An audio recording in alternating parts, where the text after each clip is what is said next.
It's Wednesday, and you know what that means. It's time for football. Football.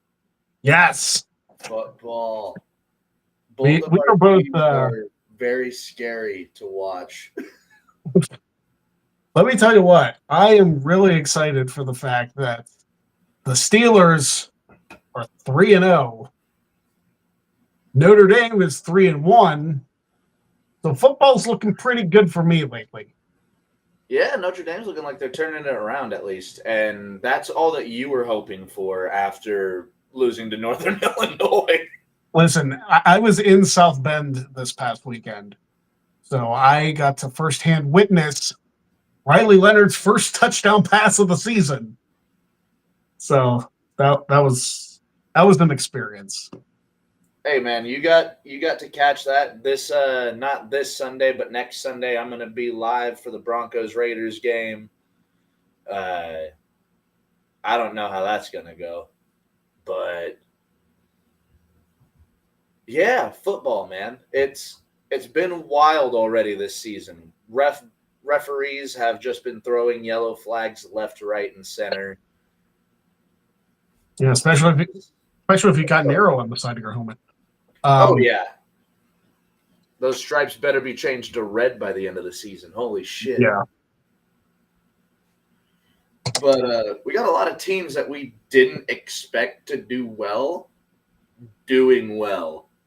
Mm-hmm. Minnesota had absolutely no shot in heaven of doing this well. And Sam Darnold's like, I don't see ghosts anymore, guys. Listen, good on Sam Darnold. I know I give a lot of shit to USC quarterbacks very famously. Oh, yeah. But Sam Darnold is turning it around. It took him several seasons to do so. And 3 different teams? Carolina, New York, and San Fran. Yeah, 3 different teams. So him taking the reins for the Vikings has done him wonders. We'll see if it's something he can maintain through the season because it's still early. A lot can happen between. Do you have any idea how wild it would be if by the end of the season we say, and your MVP of this season is Sam Darnold? I don't know how I'd feel about that, honestly. Did we fall through a portal or something? Must have. Hell freeze over. Justin Fields is 3-0 as the starting quarterback for the Pittsburgh Steelers. I think that's even more wild. I'm happy with it. Justin Fields looks good. He doesn't make too many mistakes. No, he looks like what he should have looked like in Chicago those last couple of years, but they just didn't have anything to support him.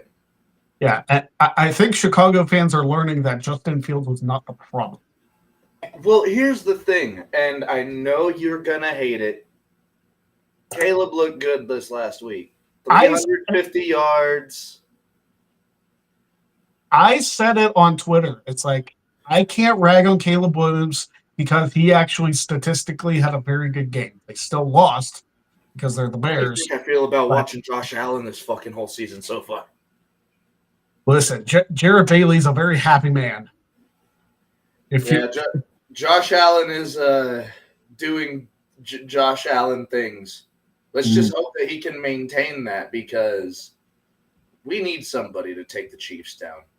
Somebody needs to do it because the referees are helping them win close games. Atlanta should have beat Kansas City last Monday. I mean, arguably Cincinnati could have beaten Kansas City.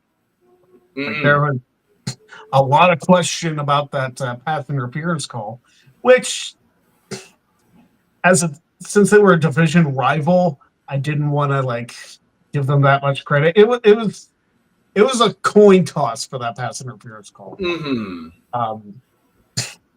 But yeah, considering it led to another Kansas City win, it is what it is. How about the 2 surprises of quarterbacks looking really bad? Anthony Richardson and C.J. Stroud. C.J. Stroud, we'll get to him in a minute, but that injury really fucked up Anthony Richardson, didn't it? That shoulder injury really fucked up Anthony Richardson. And it's unfortunate because he looked to have such an incredibly promising year last year. But yeah, between the concussion and what was it? It was a rotator cuff or something like that. yeah, rotator cuff injuries are nothing to mess with. Really not. Because that can just cause all sorts of pain no matter what direction you move your arm. Even if you're not getting hit.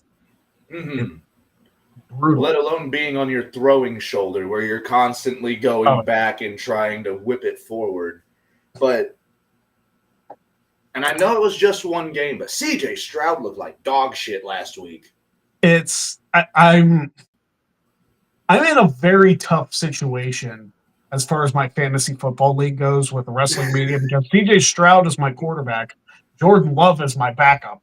So I say write it out with CJ. CJ had a couple bad weeks last season, and he was immaculate the rest of the season. The thing with CJ is week 1, he did me wonders. Weeks 2 and 3, not so much. But the quarterback situation was not my main problem.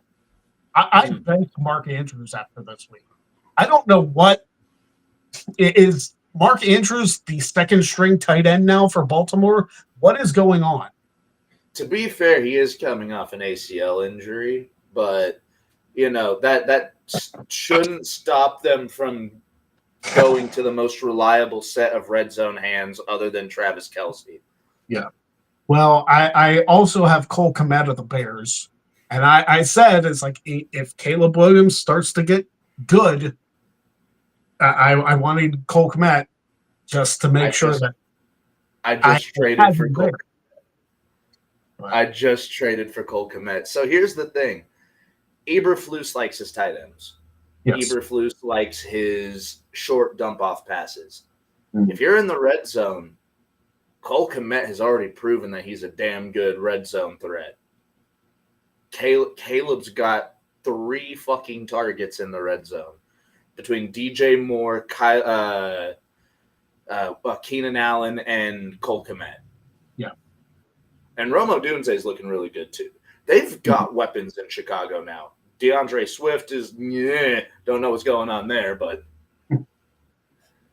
And as a Notre Dame homer, I always feel like I have to have at least one Irish player on my team somewhere. So Cole Kmet for the Bears is in the Wrestling Media League. And, of course, I believe for our league, I have Kyron Williams. You do have Kyron. I know. I think you definitely have him because he popped off the week that we played. I'm undefeated in that league. That's fun. I got my first win in my league last week. I'm still winless in Josh's league, but it's been a weird year for fantasy football players too. It has been. It has been a very weird year and it's really hard to determine. Hey, SJ. Hey, SJ. Good to see you. SJ, notable luck of the draw player. One of our favorite people to have on stream. Oh, absolutely. Just of a note, programming note for this brand, luck of the draw for next month is going to be the one we taped in end of June, the in-person one. So I still have to edit all that together. Also, tomorrow, Jack of all trades, tag team championship on the line. Tune into that because the tag team games are always fun. Yeah.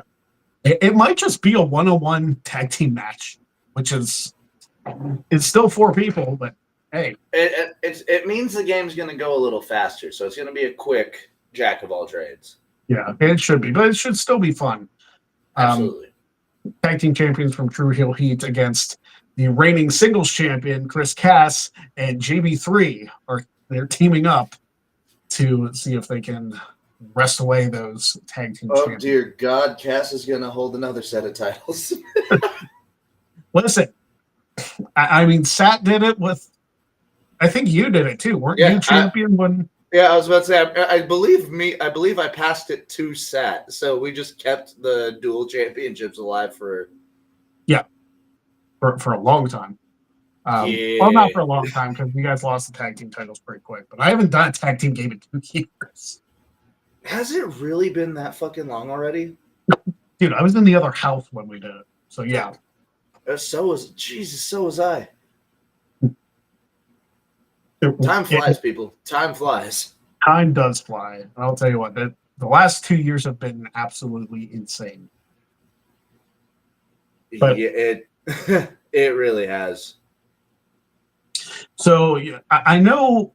Did we talk about a bet for the Steelers Broncos game? I don't remember if we did or not. I feel like I owe you a jersey. I feel like that's what it was. I think so. Yeah. Yeah. So you let me know the player you would like, what style jersey you want. You want an old school Bumblebee jersey?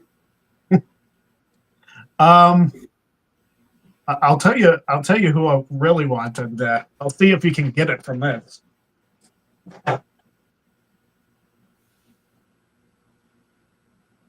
Yeah, you want a TJ? Yep. What type of? I'll screenshot like the styles that they have. But are you wanting like a retro one? Are you wanting more modern? I'll have to look. I could do a color rush jersey. That'd be nice. Yeah, the color rush jerseys are dope. I love the like deep yellow color numbers. Yeah, I have a Heath Miller color rush jersey. I like that one. Heath Miller was a dog too. Heath Miller was so ridiculously underappreciated. But he was so consistent, like his entire career. Yeah, because everybody was fawning over Gronkowski and Travis Kelce, and yeah, they're great players. But Heath Miller deserves his due, man. He might not have got the stats to back it up, but anytime he got the ball, he was a great blocking tight end. He was a great receiving tight end. Man. Oh, dude, I got a list of incredibly underrated tight ends because, you know, they either played in the era with Antonio Gates, Tony Gonzalez, and Jason Witten, or they play in the modern era. Like Zach Ertz, Heath Miller, Todd Heap, Algie Crumpler. Those are a bunch of names that went incredibly underrated because there were just so many superstar tight ends of both eras. Who was the tight end for Cincinnati? Which one? Because they had Croft, they had you're not talking about the one that was also a Brown, right? No. I can't believe I'm blanking on a former Notre Dame player. Oh, he was a Notre Dame player? I might not remember. It wasn't another Miller, was it? Was it Zach Miller? No. I was going to say Tommy Tremble, but I don't think Tommy Tremble played for the Bengals. But I remember being so pissed when the Bengals drafted him. Because, as always, I want Notre Dame players to play for Pittsburgh. Because yeah.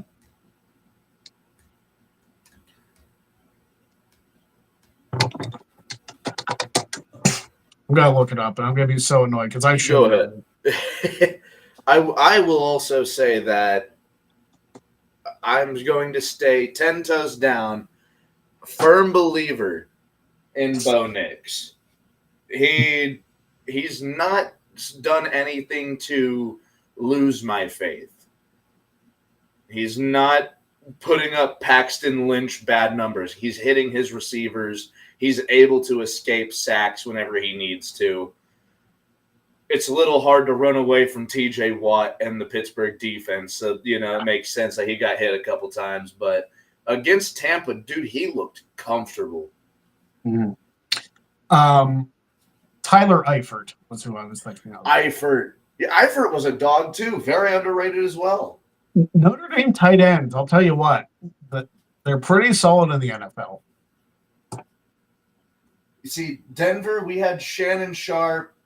I will always say Julius Thomas is like a top like 10 tight end for me all time. But Julius Thomas was also like 6.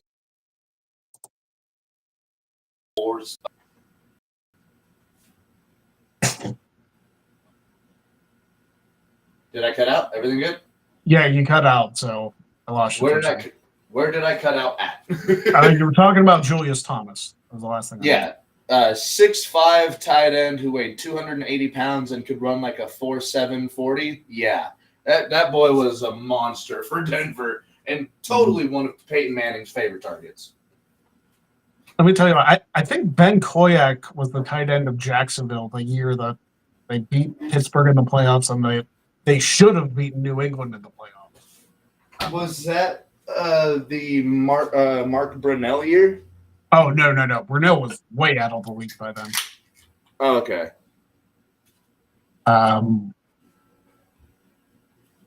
Yeah, I still remember that playoff because that all started. That entire run for New England to the playoffs started with that Jesse James call. Oh yeah, there aren't many calls that you watch and that stick with you. That is one for Pittsburgh because that cost Pittsburgh the number 1 seed in the AFC. We had to play Jacksonville, and we ended up losing to Jacksonville, and then New England beat Jacksonville. So it was a very frustrating thing. Thankfully, the Eagles stopped them from winning another title, but it only delayed them a year. God, could you have imagined if that Super Bowl was the Jaguars versus the Eagles, though? I was hoping it'd be the Steelers versus the Eagles. I want my all-Pennsylvania Super Bowl. I feel like if it would have been Pitt versus the Eagles that year, Pittsburgh would have won handedly.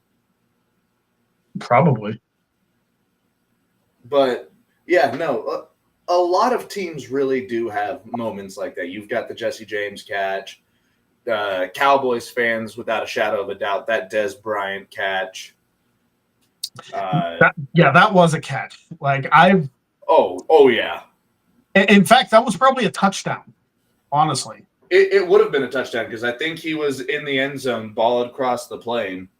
Yeah, well, he had the ball, lost control of it, and then got it back without being touched and rolled over the goal line. So that should have been a touchdown. Let's see. God. I mean, Ravens fans now will forever have the toe. Yes.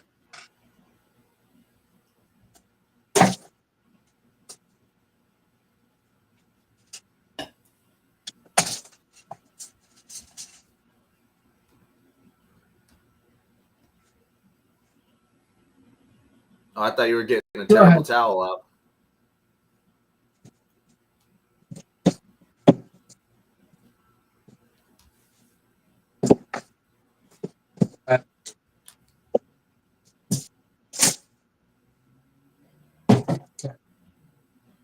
Anyway. All right, what else do we want to talk about? It's mostly a football show. Yeah, today's mostly a football show. I mean, I know that tonight is AEW Grand Slam. Do you want to talk about Nigel versus Danielson for a minute? Well, have they officially confirmed it yet, or are they going to wait till the moment of the match to say Danielson's cleared?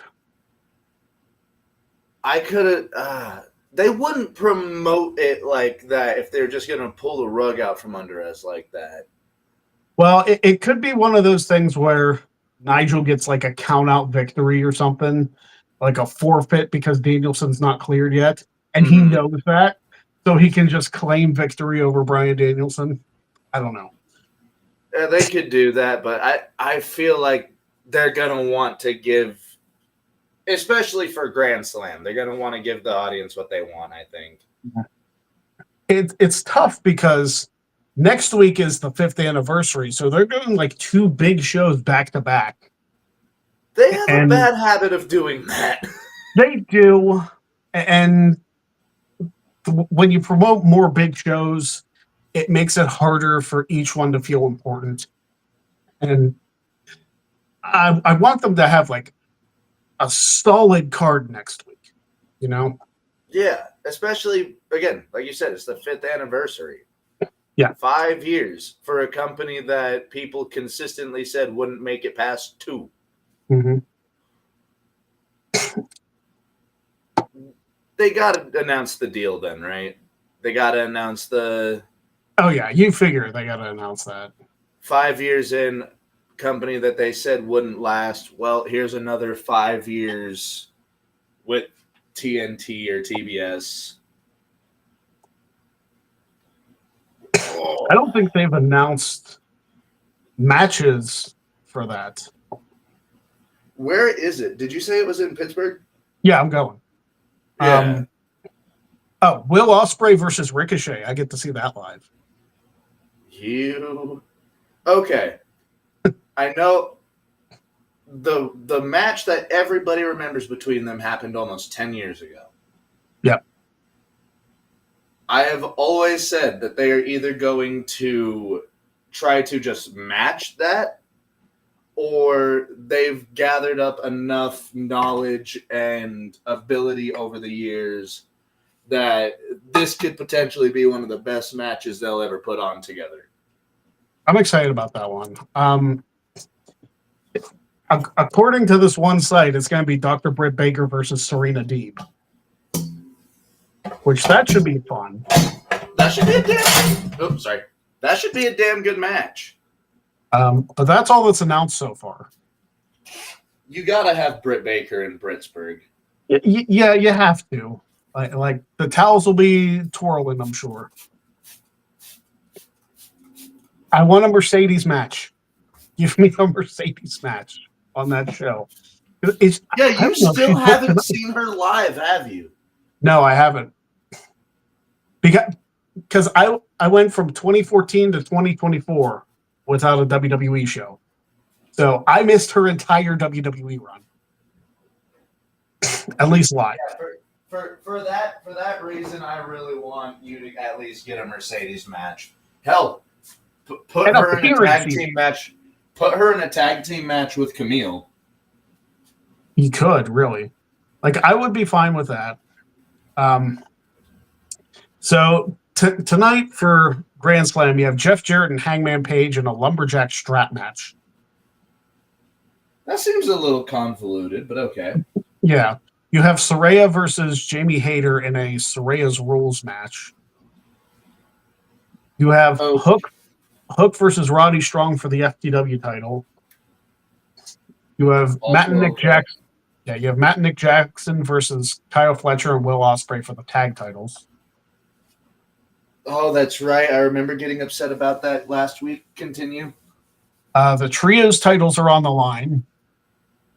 I don't know who that is going to be. I forget who the trios champions are. Pac, Castagnoli, and Wheeler Yuta. Oh, poor Yuta. Mariah May and Yuka Sakazaki for the AEW Women's World title. That's going to be a damn good match.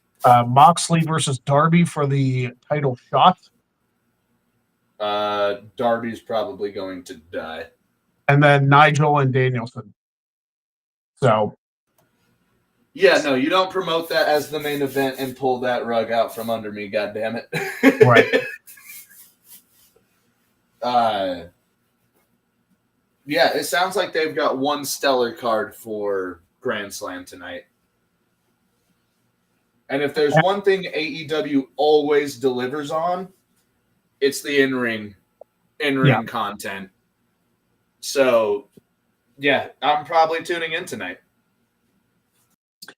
I noticed there was no Mercedes appearance on the show, so I'm kind of hoping for the 5th year anniversary that she's there.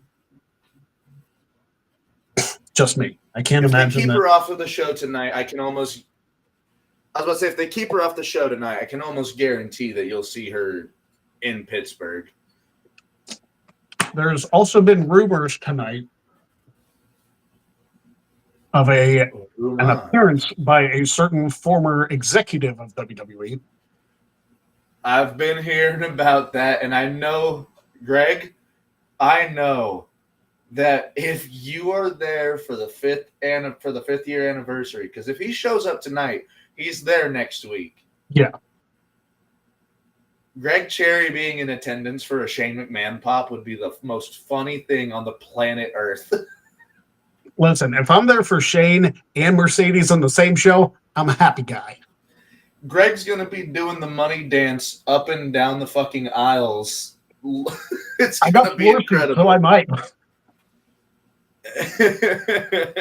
It's actually the first time I think I've ever gotten floor seats for a TV taping. AEW does a damn good live show. Mhm. With all the shit that you see on Twitter, online, like always, people posting the half full venues. Yeah. That don't take away from the fact that they're still entertaining the fuck out of you. If you're there live, the attendance does not matter to you. No, it doesn't. And that building fills up pretty decently. And it's the 5th year anniversary. They're going to have a more packed house than when I went and saw them on a random show in Denver. I hope they're usually pretty good about letting you know what the card is going to be too. They normally don't just throw stuff on there. When I saw them live, I had one match announced, and in that 3 hours that I was there for an AEW show, I saw 5 fucking learning tree segments. I forgot you were there for that show. Oh my dude, bro! I went and got a beer. Learning tree segment. I went to take a piss. Learning tree segment. I get back to my seat. What do you know? It's a learning tree segment. Oh, we're going to switch over to Rampage? Have the learning tree in a match. Why not? Bro, I was about to have a stroke. That's a lot of Jericho in one night. That's a Jericho overload. A Jericho overdose, if you will. I will say that I at least was there.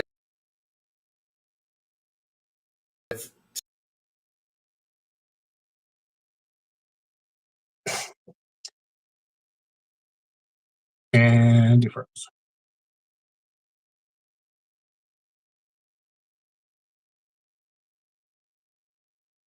Okay. Well, while Matty gets his phone back working, Dwayne, how's it going? Good to see you. I guess I can put this up here so we can see the chat. Matty's coming back. I have no idea what happened.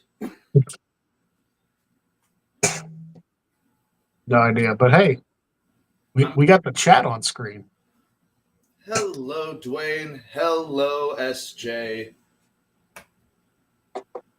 Oh yeah, Dwayne says prayers for me in Florida. We're gonna need it. Isn't I heard there there's like a hurricane going down there right now? Yeah,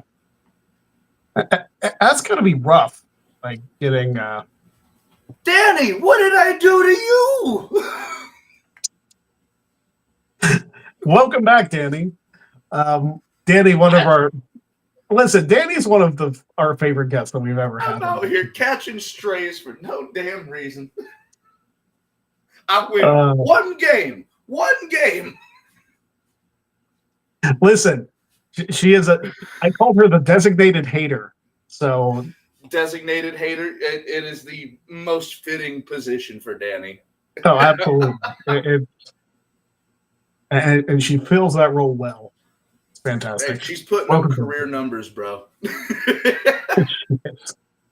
That's so nice. Do you want my kidney? I mean, I might be able to use that money to gamble, so maybe. We'll keep in contact, Danny. Okay, no. Category 5 when it hits to... Oh, Lord. Yeah, please stay safe, Dwayne. Bo Nix eats ice cream with a fork. This is true hater. This is true hate right now. Oh, it's fantastic. You love to see it. Listen, what's worse? What's worse, eating ice cream with the fork or eating corn the long way? Probably the latter. How do you even do that, by the way? I feel like there's a YouTube video out there or a different type of streaming tube out there that you might be able to find? Yeah, I probably don't want to know then. You might be able to. Who knows? Which means probably 2 weeks without power again. Dwayne, just stay safe, buddy. Just stay safe. I don't know what to do in a hurricane situation other than hope to God that you're safe. Pretty much. Yeah, not having power isn't great. We've actually had power surges here the last 3 days, which is nuts. Have you been dealing with weather? Yesterday was probably the worst that we dealt with. It was storming. It's been a while since we've had a decent storm up here. But yeah, it kicked our power off. And since Jen and I both work from home, it makes it even tougher because... Oh, yeah, because that takes away your ability to work.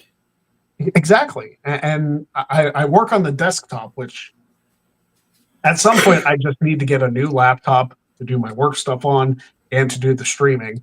And hopefully it holds up with everything. It's ridiculous that none of it is working. Watch Bugs Bunny. I think there's an episode where he eats corn on the cob the long way. I'll take your word for it.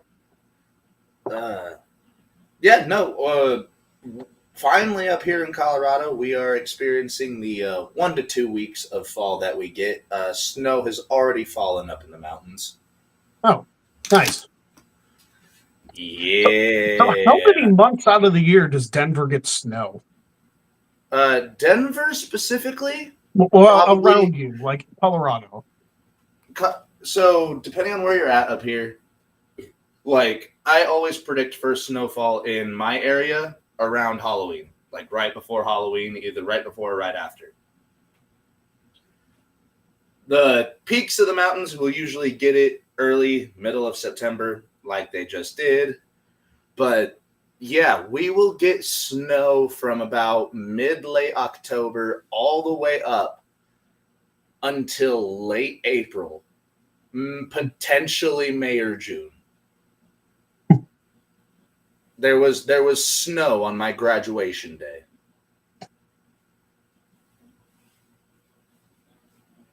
I mean, we've had it be pretty cold up in Pennsylvania in the first week or so of June. Never snow. The Colorado weather is fucking bipolar as hell, man. We get summer, we get winter, and we get a week or two of spring and fall. For us in Pennsylvania, we've always joked that there are 4 seasons: construction, construction, construction, and winter.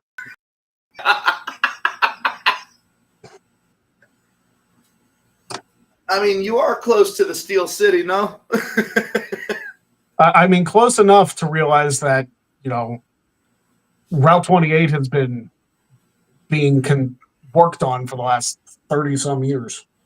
Dwayne, it is a good bucket list to go, but to move, you got to have a lot of money. A lot of money. Because I'm making it by the skin of my teeth. I'm actually in a decent place up here where cost of living isn't terrible. But I'm not in Allegheny County, so it's a plus there. If you're in a county that doesn't have a major city in it, that helps. Cost of living. Even living just like outside, like on a bordering one from a major city, it's tough to find. Yeah, it's very similar out here in Colorado because I'm about 45 minutes out from Denver, 30 minutes from Boulder, and about 30 minutes from Fort Collins. That's Denver, that's CU, and that's CSU, all in like a triangle area around me. So yeah, shit's just expensive where I'm at. Well, aren't the Buffaloes of Colorado? They only have 1 loss, right? Surprisingly, yeah, but remember, we only got 4 wins last year. That's true.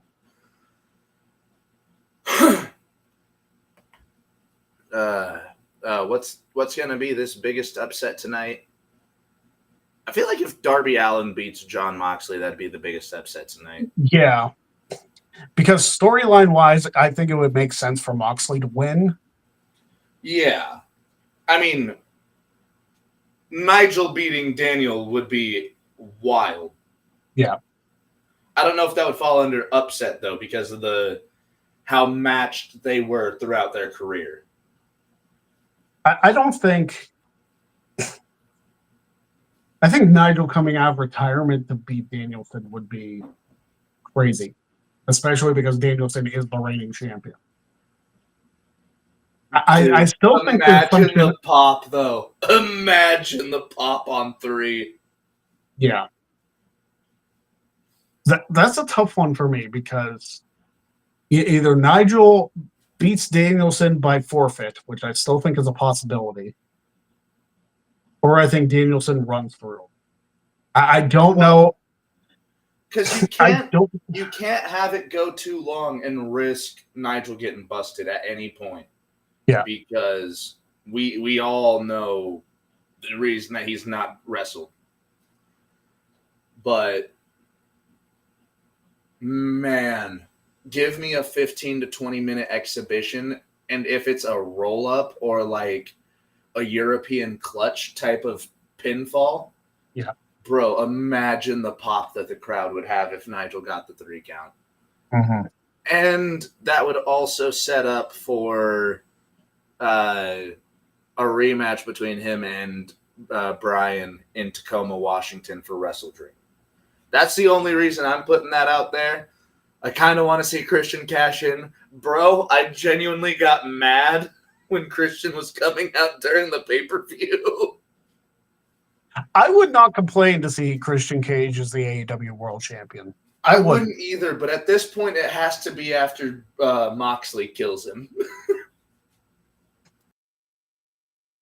Yeah, I mean, yeah. It wouldn't be the first time Christian's cashed in for a title because he stole Luchasaurus's opportunity and won the TNT title that way. This whole patriarchy storyline has been very interesting. Mm-hmm. I love it, though. I love it. Let's loop this back to football for a little bit more. Yep. What is the rest of Notre Dame's college schedule looking like this season? So they have Louisville. I know you got through your easy games kind of already. So, I mean, the thing is, nothing is ever easy, it seems, with Notre Dame. I've been watching this team for so long. I've learned don't take any team for granted. Look at Northern Illinois. Look at Marshall. How much did you guys pay him again? Don't get me started on that. I don't want to talk about it. I'm sorry. Listen, I don't get pissed off or salty about very much, but like I have a very deep emotional connection with Notre Dame. So much so that my wife wants me to go to therapy about it. That's a true story. So, could you imagine the start of that therapy session? Hi, Greg. How can we start today's session? I hate my football team. They lost to fucking Northern Illinois. Throws phone through wall before saying anything. So they play Louisville on Saturday. They get a week off. They play Stanford at home. Then they go to play Georgia Tech. Then Georgia they play. Tech is just full of upsets this season. Well, hopefully not that week. Then Notre Dame goes to play Navy. They get another week off. Notre Dame's playing Florida State, which has Florida State won a game yet? I feel like we've seen the best Florida State has to offer for the next couple of years. Oh, they did. They beat Cal 14-9. That's an ugly score. That is a very ugly score. I don't know if DJ Uiagalelei is still quarterback there, but Notre Dame has owned his soul the last 2 times they played. You know who still owns someone's soul? Justin Simmons still owns Patrick Mahomes. Let's fucking go. I still wish he was wearing Broncos colors. Oh, my. Then Notre Dame plays Virginia November 16th. Then they have the Shamrock Series game in Yankee Stadium against Army. And then they finish out the season on November 30th against USC. They played football at Yankee Stadium? I feel like I've asked this before. It's not the first time Notre Dame's played at Yankee Stadium. What? I feel like I've asked this before, but Yankee Stadium just feels like a weird one. Like, I know we've seen it in Miami before. The Raiders played at the Coliseum for the longest time. Just Yankee Stadium feels like a weird place for a football game. Yeah, but they played Syracuse there a couple of years ago, and Notre Dame actually whooped that ass. Whoop that ass. So it's interesting. It's been a while since Notre Dame's played 2 academies in the same year. But all right, and to bring it back to your Steelers. Yeah. 3-0 with a quarterback situation that was probably the least enviable of them all going into the season. But now it seems way better than it did before the season started, doesn't it? Just a little bit, but what are you seeing with your team? Are you seeing this as a good thing? Are you seeing this as the Steelers football just being what it usually is? Here's the thing. Steelers football, as long as I've watched it, has never been pretty. Like, we don't have a smooth-looking offense that just puts up a ton of points and we just coast to victory. That doesn't happen in Pittsburgh. It doesn't. Now, granted, we have 6 Super Bowls, so clearly something about that works. But you guys did in the 70s. Yeah, we had 2 in the 70s. We had 1 in 2005, 1 in 2009, or 2008, whatever. But yeah, it's never been like pretty football. You don't see pretty football from Pittsburgh, and you never have. It's normally rounded out, fight it out. The defense wins championships, and right now that defense is top of the league. Granted, it has been for years though, bro. You guys have consistently had the best defense in the league. Should TJ Watt stay healthy? The moment he's off the field, it's like that defense doesn't know how to wipe their own ass. But I think this time around, Quiet, Anthony. We have a defense that's incredibly solid. Like, the rest of the Steelers' schedule is a little bit daunting. We have the Colts, which you were just talking about, Anthony Richardson. So the Steelers should hopefully go to 4-0. I've got the Steelers winning that game. We can run through this week and do predictions after this, by the way. Yeah. We got the Cowboys the following week on Sunday night. And How about them Cowboys? Dak Prescott and the Cowboys, you never know what you're going to get with them. You really don't. No, and it's very. You were talking about unpretty football. Yeah, Dallas is incredibly unpretty football. I mean that could be. Then we have the Raiders in Vegas, which I feel like we've played the Raiders in Vegas the last 2 or 3 years straight. You definitely played them last year. I know that for a fact. I feel like we just live for playing the Steelers, or for playing the Raiders in Vegas. Like, did you guys not come here or something? I might be wrong. I know that you guys went there last year, but I want to say that was the only year because I remember them making a big fuss about it being Pittsburgh's first time in Vegas, I think. I think. I don't know. We have another Sunday night game against the Jets.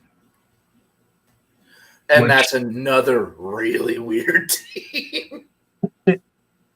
Now that Aaron Rodgers is healthy and has played a couple games, that one should be very interesting.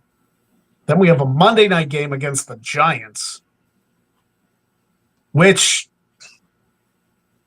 I don't want to crap on the Giants too much because they just beat Cleveland, and that's always fun for me. So I don't know what kind of game to expect from Daniel Jones. I don't think the Steelers have played Daniel Jones yet. I want to say TJ Watt had him shit in his pants one game. I mean, I can fully believe that. Because Danny's been in the league for a while at this point already. Listen, that first weekend of November, like my birthday weekend, I don't have any football to watch. Notre Dame's off and the Steelers are off. So I got nothing. They come back on the 10th to face the Commanders, which, again, who knows? And then comes the fun part of the stretch. We get Ravens on Sunday, Browns on a Thursday. The next week is the Bengals. Then we go back to face the Browns. Then we have the Eagles on the 15th, the Ravens on the 21st. We got the Chiefs on freaking Christmas Day. Oh, that's not going to be a very, very pleasant Christmas.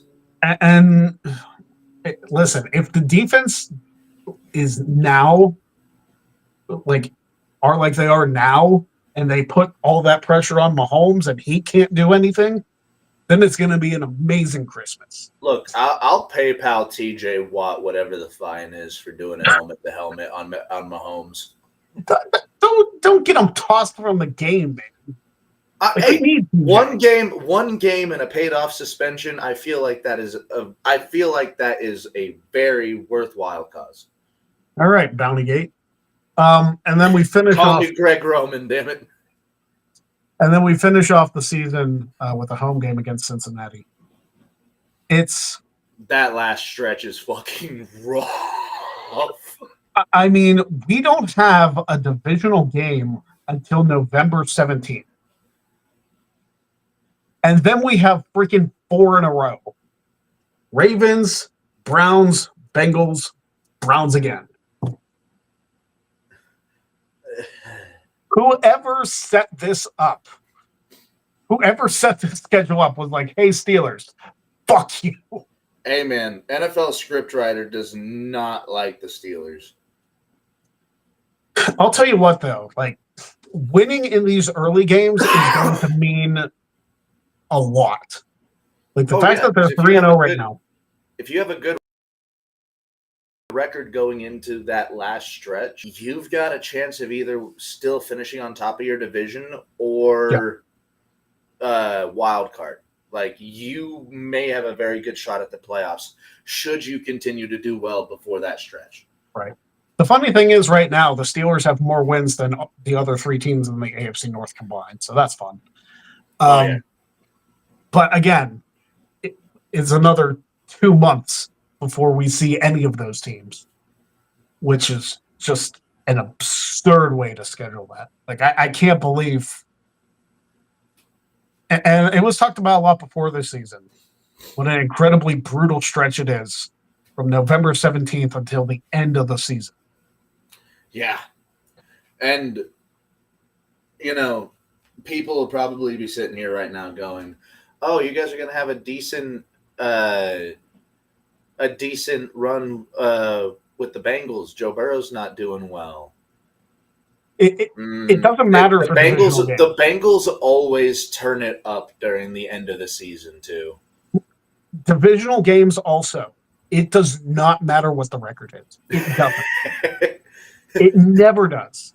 That's why the Dolphins were always somehow able to whoop the Patriots in Miami at the end of the season. It doesn't matter. Divisional games are just weird. They are. I mean, just look at my Broncos and Anthony's Chiefs. They beat Denver 6-0. 13 times in a fucking row before Denver got one win. Anthony also says, Matty wishing harm on Mahomes is just sad. I'm not wishing harm on him. I'm paying harm on him. There's a difference. I'm pretty sure that there's like a statute or something against that. Thank you, by the way, Leonard_Taste for the $2 donation. Appreciate it. Oh, thank you. All right, Greg, let's run through this 16 games that we've got this week. I've got them up in front of me for you. So, all right, let's run them down real quick. We're starting off on Thursday. Dallas at the New York Football Giants. I have to say, like, even though the Giants, they didn't really dominate Cleveland, but they outplayed Cleveland. I don't think it's going to happen against the Cowboys. I think the Cowboys are going to continue their dominance over New York. I'm picking Dallas for that. The Cowboys will always have one really bad loss against a really bad team. I don't think it's this week. I category of a really bad team. I think it might be the Giants this week. I went with the Giants over the Cowboys. Oh, okay. All right. We've got to start off the Sunday slate of games. Cincinnati at Carolina. Andy Dalton revenge game. It would almost be hilarious for the Panthers to beat the Bengals. That's why I went Carolina. I might go Carolina too, just because, like, I feel like Andy Dalton, like, injected some fire into that team. And even though the Panthers were, like, looking like they were going to be historically bad, they might turn it around. Yeah. It might not last for very long, but yeah, give me Carolina for that one. Yeah, God damn it, we're here to enjoy it. Yeah. Especially against the Bengals. A game I'm going to be watching very closely, as always. Denver at the New York Jets. Good luck, bud. If Rodgers keeps playing like he has been in his career, it's going to go to the Jets. I'm sorry, man. But Bo Nix could have a breakout game. You never know. That's the thing with a rookie quarterback. You don't know exactly what you're going to get. I went Denver. Of course you did. Why wouldn't you? New Orleans Saints at the Atlanta Falcons. Atlanta nearly beat the Chiefs, and they probably should have. They should have beat the Chiefs. I still think that was a bullshit no call. So I think the Falcons are going to come out pissed off, and they're going to beat the Saints. Divisional game. And I think for the reason that it's a divisional game, the Saints might just barely outlast the Falcons. Also, Taysom Hill will come back from injury. There we go. Minnesota Vikings at the Green Bay Packers. Aaron Jones revenge game. Yeah, but if Jordan Love were available for the contest, which I don't know if he's going to be, I probably would lean towards the Packers. But I think that one's going to go to the Vikings. I think they're going to keep their win streak going. I think Minnesota has too veteran of a defense to let Malik Willis do what he's done to Tennessee and the game prior. Yeah. I also went with the Vikings. Vikings are the underdogs in this game. Interesting. We now move on to Jacksonville Jaguars at the Houston Texans. I think C.J. Stroud's going to come back and have a career game this week. I hope so, because he's on my fantasy team. So go Texans. Yeah. But also, I hope it's a shootout so that Travis Etienne can get a bunch of yards too. I want it to be a shootout because I don't want Trevor Lawrence to lose his confidence. Trevor Lawrence is a good quarterback, and he's getting a lot of shit for having a dog shit offensive line letting him die back there. You know what? Hey, Jags fans, you know what would help? Don't mess with the terrible towel. I think you've gone like 3-9 since that game. So the curse is a real thing. Speaking of that towel, the Pittsburgh Steelers going into Indianapolis this week. I think Anthony Richardson doesn't do what Anthony Richardson should do. Pittsburgh's defense is going to swallow him whole. Yep. Give me the Steelers. I think the Steelers actually have a pretty solid offensive performance as well. Give me them 24-7. Oh, damn. That's a good score. Also, Pittsburgh is the favorite in this game. Justin Fields at starting quarterback is the favorite.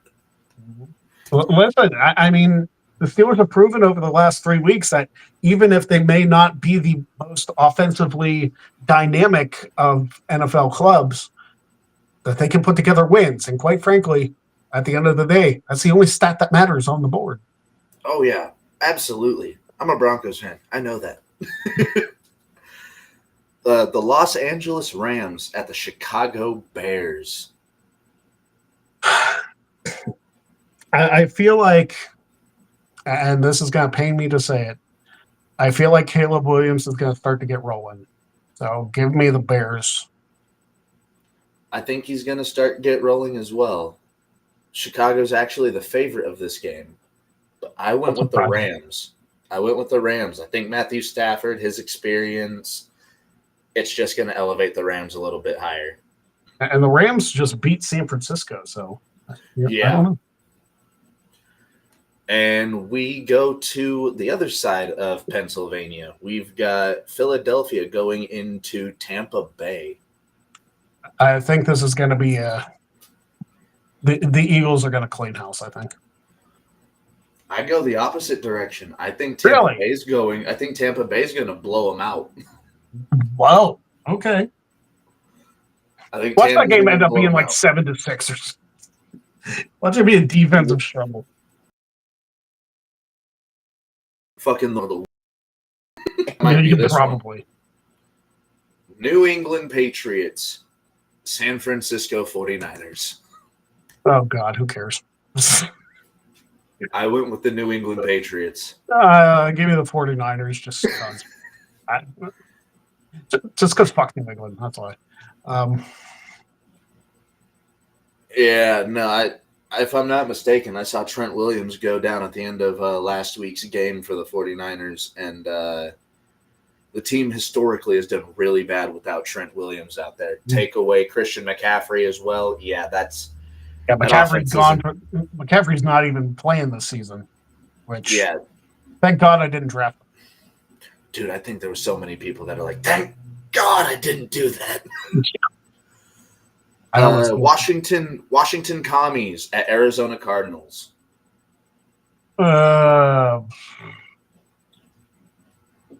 Cardinals. I went with Jaden Daniels and the Commies. Okay. Who are currently leading the NFC East. Kansas City Chiefs at the LA Chargers. Yeah. Chiefs are going 4-0.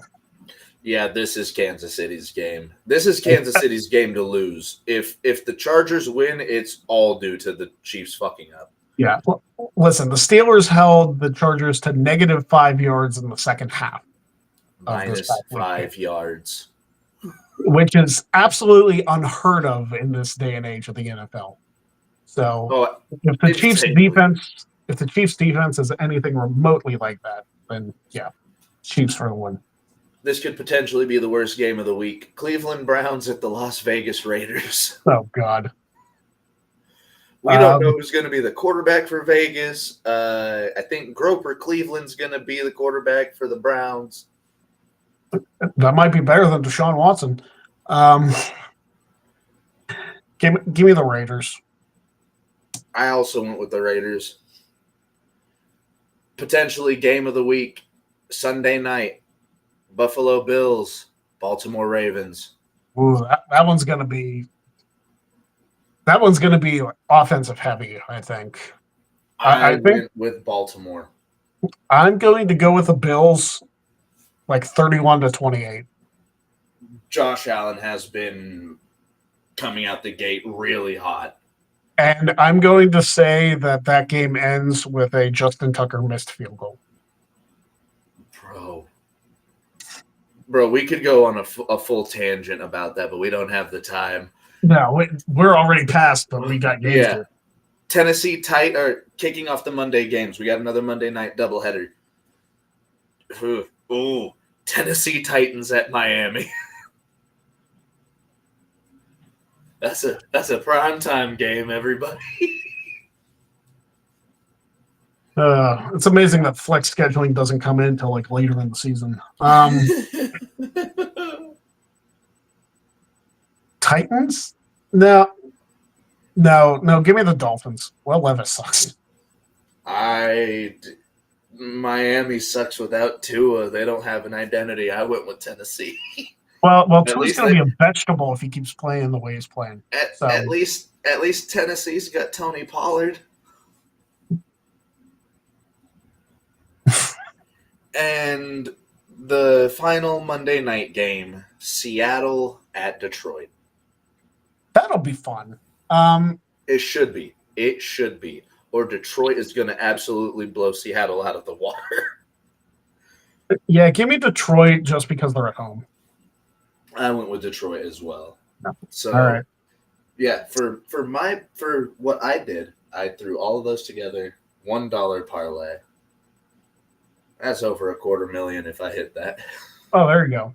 Listen, I'm thankful that I don't gamble my own money with parlays.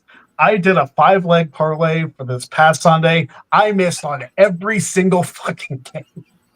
I was wrong on all of them. Meanwhile, I had one of the single greatest gambling days of my life the other day. Oh, there you go. I put a $1 bet down on 4 players to hit 2 RBIs or more, right? Yeah. $1 made $1,400. Nice. It was very nice. Yeah, I take my chances every week because they give me like $5 a week to. This one site gives me $5 a week to basically blow. I'm like, well, fuck yeah. It's not my money, so what do I care? Yeah, why not? So I'll try it again, but I don't have confidence. I don't think I've ever hit a 5-leg parlay or more. You got this, bro. I believe in you. I appreciate that. All right, we are past time, so go enjoy AEW Grand Slam. There will be no episode of the Greg Cherry Show next Wednesday because I will be in Pittsburgh for the 5th anniversary of Dynamite. We may come at you with a special episode Thursday. Haven't decided. But there you go. Matty, thank you very much. It's always fun to talk football with you, brother. Oh, as always, brother. Thank you as always for having me on as a guest host. You're part of the crew at this point, bud. You've been around for you know. But yeah, we will be back tomorrow with Jack of All Trades for the Tag Team Championship. Guys from True Heel Heat will be taking on JB3 and Chris Cass. So tune into that episode. And little bias for Cass and JB3 on my end. There you go. Until next time, don't be a jag. We'll see you.